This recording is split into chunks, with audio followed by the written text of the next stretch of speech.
அனைவருக்கும் வணக்கம். இன்றைக்கி நாம் பார்க்க போகிற தலைப்பு how to save grocery shopping. ஒரு குடும்ப தலைவியாக இருக்கட்டும், இல்லை ஒர்க்கிங் விமனாக இருக்கட்டும், யாராக இருந்தாலும் நம்ம வந்து கிராசரி ஷாப்பிங் பண்ணும்போது பிளான் பண்ணாமல் பண்ண மாட்டோம். ஆனால் அப்படி பிளான் பண்ணி பண்ணும்போதும் நம்ம செய்கிற சில மிஸ்டேக்ஸ் நமக்கே தெரியாமல் இருக்கும். அந்த மாதிரி ஒரு 4 மிஸ்டேக்ஸை இதை நீங்கள் ஒரு டிப்ஸாக எடுத்துக்கலாம். நான் உங்களுக்கு இன்றைக்கி சொல்ல போகிறேன்.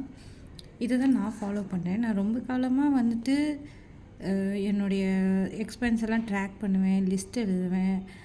எல்லாமே பண்ணினாலும் எங்கேயோ ஏதோ ஒன்று போயிட்டே இருக்க மாதிரி எனக்கு அந்த ஃபீல் இருக்கும். ஸோ நான் அதை எப்படி கரெக்ட் பண்ணேன் அப்படின்னா, ஃபஸ்ட்டு வந்து நான் plan for a week, not for month.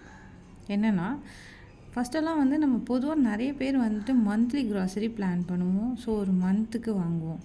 அப்போ சில டைம் நமக்கே தெரியாமல் பண்ணுற தவறு என்னென்னா, நாம் இன்னும் அளவுக்கு அதிகமாக ஒரு பொருள் எவ்வளோ தேவைன்னு தெரியாமலே ஒன்று வாங்கியிருப்போம்.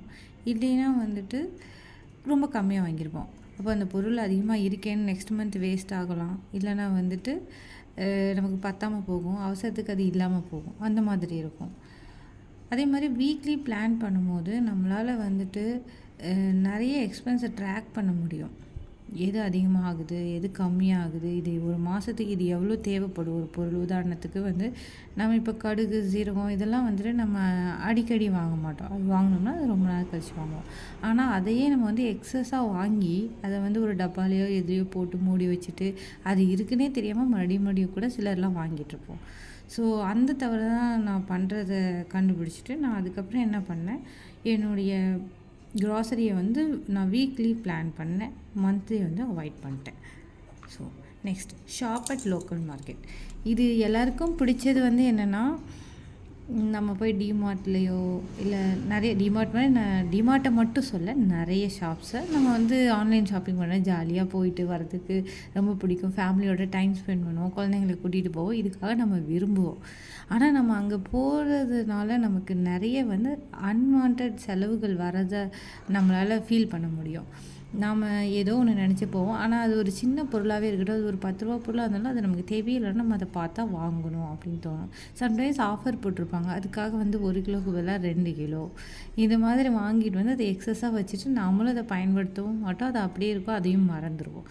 ஸோ வந்து நான் என்ன பண்ண ஆரம்பித்தேன்னா, லோக்கல் ஷாப், என் வீட்டு பக்கத்துலேயே இருக்க மளிகை கடையில் மட்டும்தான் வந்துட்டு நான் எல்லா பொருளும் வாங்க ஆரம்பித்தேன். முக்கியமான ஒரு சில விஷயங்கள் லைக் அரிசி, இல்லை ஆயில், இந்த மாதிரி கொஞ்சம் பல்காக நம்ம யூஸ் பண்ணுற பொருட்களை வந்துட்டு நம்ம ஆஃபரில் வந்து வாங்கலாம். நான் வந்துட்டு ஷாப்பிங்கே போகக்கூடாது, இல்லை ஆன்லைன் ஷாப்பிங் பண்ணக்கூடாது அப்படின்னு நான் சொல்ல வரல. பட் லோக்கல் மார்க்கெட்டில் இல்லை வந்து பக்கத்தில் இருக்க கடைகளில் வாங்கும்போது நமக்கு கொஞ்சமான அளவில் நம்ம வாங்கி யூஸ் பண்ணிட்டு மறுபடியும் வாங்கிக்கிறோம். சம்டைம்ஸ் ஆஃபர் இருக்கும்போது நான் இப்போ சோப் பவுடர்ஸ் இதெல்லாம் வந்து 5 கேஜி 7 கேஜி இது, ஏன்னா நம்ம அதை அதிகம் பயன்படுத்தும், தினம் துணி துவைக்கிறோம். இது மாதிரி டாய்லெட் கிளீனர்ஸ், ஆயில், நம்ம எது அதிகமாக செலவு பண்ணுறோமோ அதுக்கு ஆஃபர் இருந்துச்சுன்னா அந்த ஆஃபரை நம்ம பயன்படுத்தல, தப்பு இல்லை. ஆனால் எல்லாத்துக்கும் ஆஃபர்ன்ட்டு தேவையே இல்லாத பொருளெல்லாம் ஆஃபரில் நம்ம எடுத்துகிட்டு வந்து வீட்டில் ஸ்டோர் பண்ணி வச்சுருப்போம்.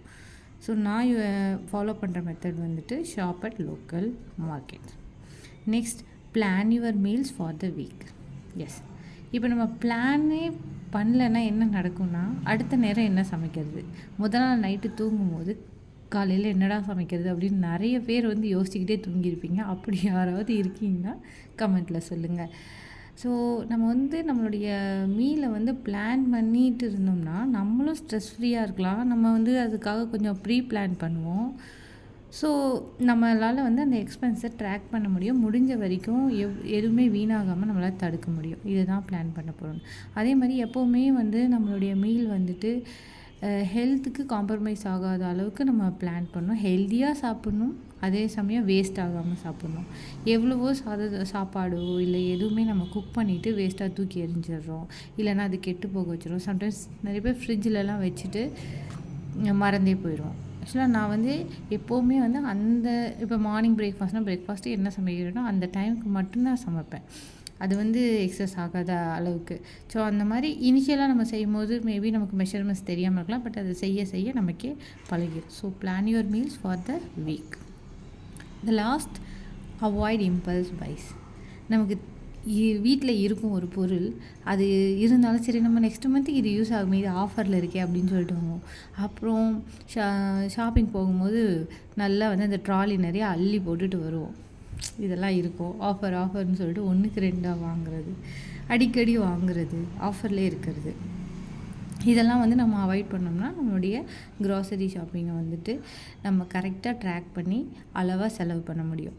ஸோ இதெல்லாம் வந்து செய்கிறதுக்கு முன்னாடி என்னுடைய மந்த்லி க்ராசரி ஷாப்பிங் எவ்வளோ இருந்ததுன்னா, நான் வந்து ஒரு 10K தாங்க என்னுடைய மந்த்லி க்ராசரியாக இருந்தது. ஆனால் இதெல்லாம் வந்துட்டு ட்ராக் பண்ணி இந்த 4 பாயிண்ட்ஸையும் நான் என்னுடைய பிளானிங்கில் அப்ளை பண்ணதுக்கப்புறம் இப்போ என்னுடைய மந்த்லி க்ராசரி 6Kவாக இருந்தது. ஆக்சுவலாக இதை சொன்னால் நீங்கள் நம்புவீங்களா என்னது, இது தாங்க உண்மை. ஸோ என்னுடைய 10Kலேருந்து 6K வந்தப்போ ரிமைனிங் அந்த 4000 வந்துட்டு நான் என்னுடைய இன்வெஸ்ட்மெண்ட் பண்ண ஆரம்பிச்சிட்டேன். ஸோ எல்லோரும் இதை ஃபாலோ பண்ணுவீங்க நம்புகிறேன். இது யாருக்கெல்லாம் யூஸ்ஃபுல்லாக இருக்கோ அவங்க லைக் அண்ட் கமெண்ட்ஸ் பண்ணுங்கள். இது போல் வீடியோ வேணும் அப்படின்னு நினைக்கிறவங்க என்னுடைய சேனலை சப்ஸ்கிரைப் பண்ணுங்கள். நன்றி நண்பர்களே.